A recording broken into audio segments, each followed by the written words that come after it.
Have you ever felt something inexplicable in your body when you're near someone? A chill that isn't from the cold, a warmth in your chest, a comfortable silence that speaks louder than 1,000 words. These sensations aren't mere coincidences. According to Carl Jung's depth psychology, our body is a finely tuned antenna picking up what the conscious mind has yet to understand. Sometimes it reacts to the presence of a soul that echoes our own. For it's not magic, but a reunion with hidden aspects of ourselves reflected in the other.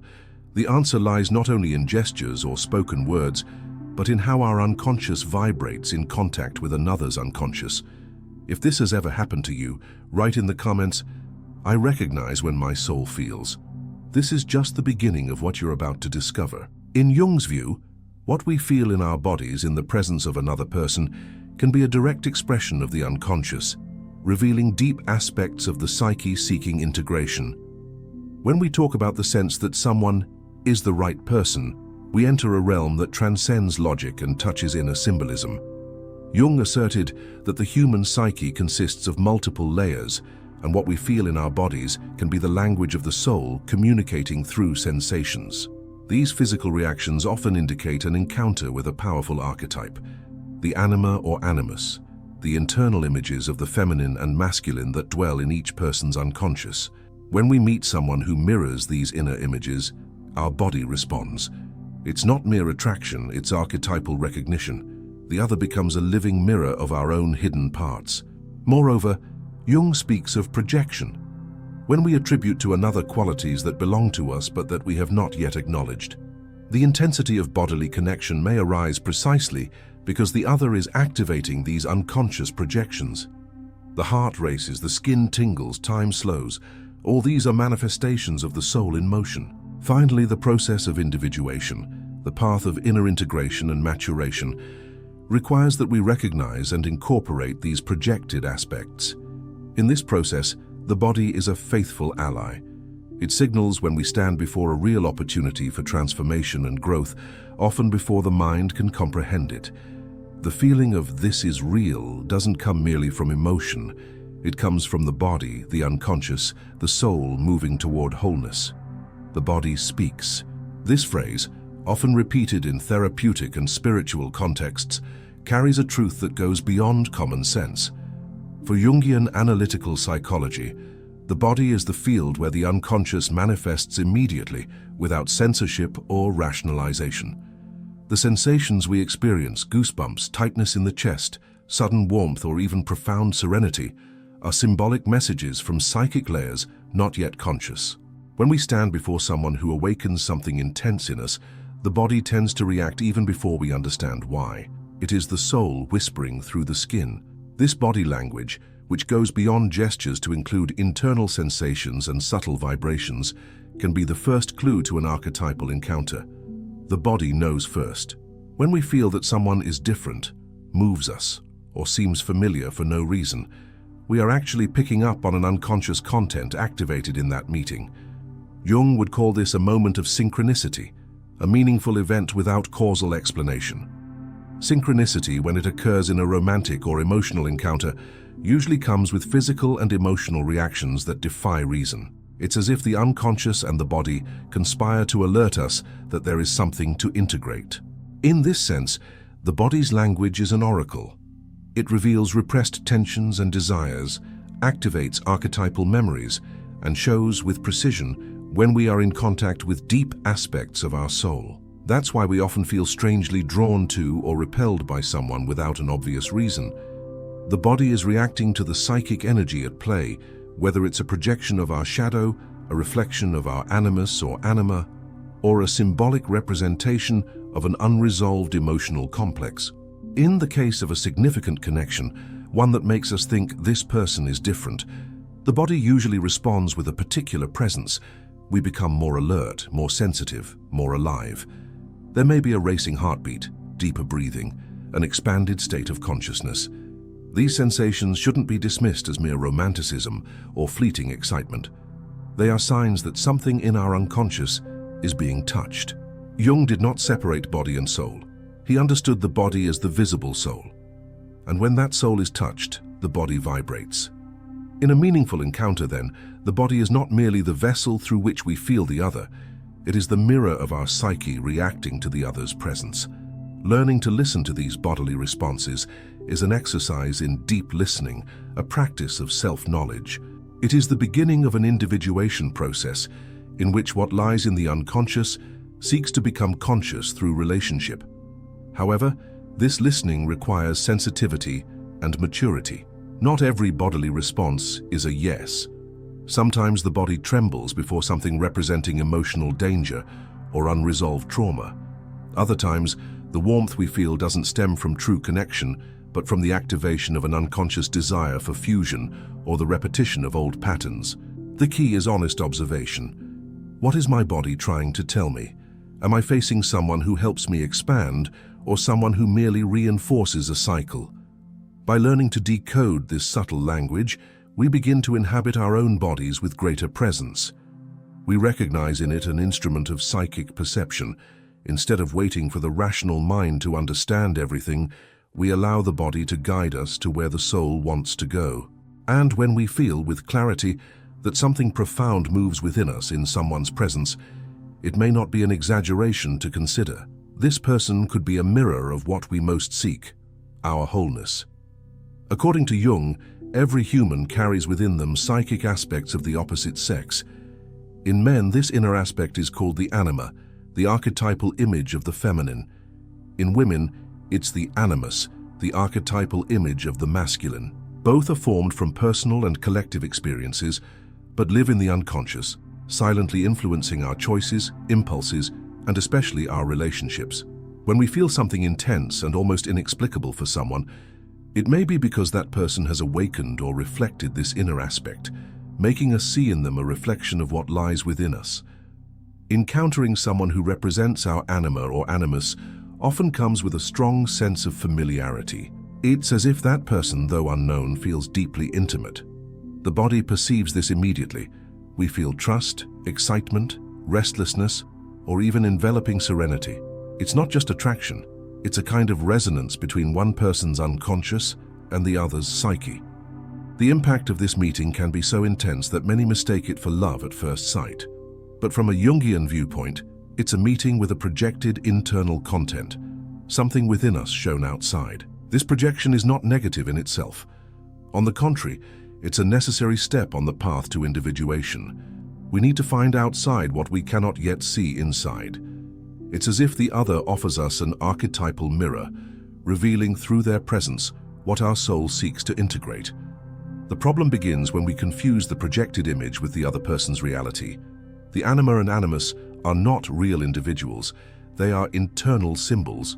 When we are unaware of this, we may idealize the other, attributing qualities to them that actually belong to our unconscious. However, when there is conscious awakening of these aspects, the relationship transforms into a process of self-knowledge.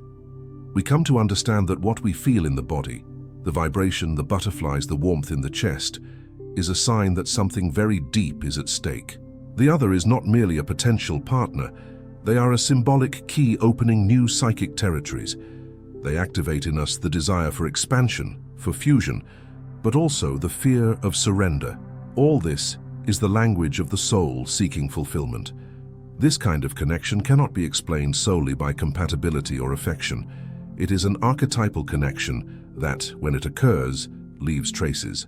Even if the relationship does not develop, it often becomes a turning point in one's life. It's as if the encounter revealed a new inner world. Jung recognized that these meetings are often challenging and sometimes painful. After all, they shake deep internal structures and highlight the gap between who we are and who we could be. Integrating the anima and animus is not only a relational process, but also an individual one. Recognizing the other as a reflection of an internal aspect is the first step. The second step is to take that image into oneself, work with it, understand it, and gradually let it cease being a projection and become assimilated content. When we do this, the relationship becomes more real, more human, and less fanciful. We love with greater presence because we no longer expect the other to complete us. We begin to love out of affinity, not need. Therefore, when the body signals that we are before someone special, it's essential to listen attentively, but also with discernment. Ask yourself, what do I see in this person that also resides in me? What part of me do they awaken or represent? The body may be revealing our reunion with our deep feminine or essential masculine, and this reunion, more than romantic, is sacred. It invites us to dive into the soul, integrate polarities, and love more truthfully, because we no longer seek in the other what we lack, but what transforms us. Love, at its most intense, is often a stage where we unconsciously project parts of ourselves that we don't know or wish to see. Jung stated that every significant human encounter is, on some level, a projection. In the realm of love, this projection becomes even more powerful, involving deep desires, fantasies, wounds, and longings. When we fall in love, we often are not seeing the other as they really are, but as a representation of something internal, an image built by unconscious needs, hidden expectations, and ideals emerging from the psyche's depths. And it is precisely for this reason that love transforms us. It forces us to confront who we truly are. The lover's projection is inevitable. At the beginning of a relationship, it serves as a bridge of connection.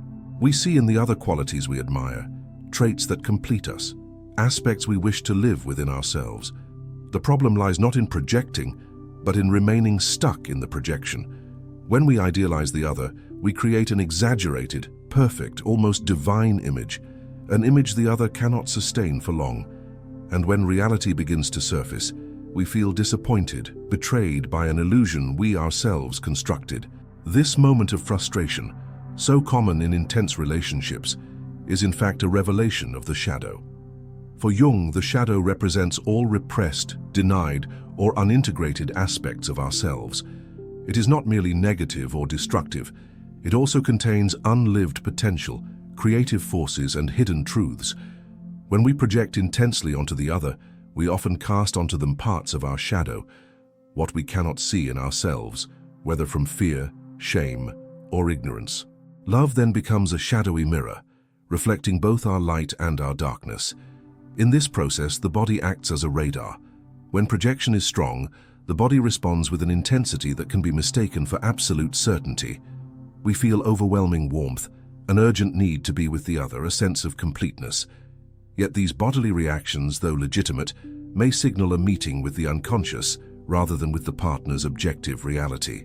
What we feel physically can be an alarm from the soul, a call to look within and investigate.